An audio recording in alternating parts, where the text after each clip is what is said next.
Lien, ouders die zorgverlof willen opnemen, hebben tegenwoordig toch al wel wat mogelijkheden, maar jij vindt dat het toch nog wel een stuk beter kan. Ja, dat klopt inderdaad.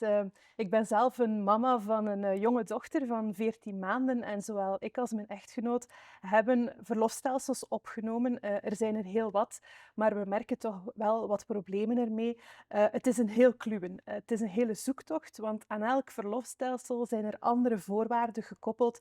En eigenlijk is het voor ouders echt wel niet evident om te weten op welk verlofstelsel ze recht hebben. Ja, dus je wil vereenvoudigen. Vereenvoudigen en anderzijds ook toegankelijker maken. Want we zien vooral dat er financiële drempels zijn voor heel wat ouders. Het is zo als je een verlofstelsel opneemt, dat de uitkering niet heel hoog is. En dat maakt dat het eigenlijk voor veel ouders gewoon in de praktijk niet mogelijk is om dat loonverlies te dragen. Mhm. En hoe willen jullie dat dan precies aanpakken?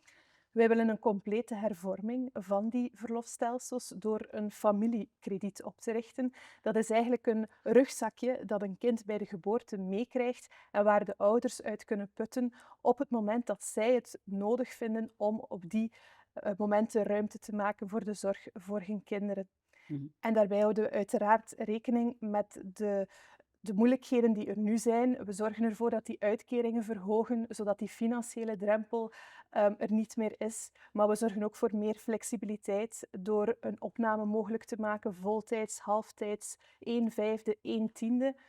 En anderzijds zorgen we ook wel voor enkele stimulansen, bijvoorbeeld een gelijke opname tussen beide ouders, zodat er ook in de beide carrières van de beide ouders geen te grote gevolgen zijn voor degenen die de keuze maken om voor de kinderen te zorgen. Oké. En werkgevers moeten op dat vlak natuurlijk ook mee willen. Ja, Hm? absoluut. Het is denk ik belangrijk dat we daar goed blijven afstemmen met de werkgever om ervoor te zorgen dat dat draagvlak ook vergroot.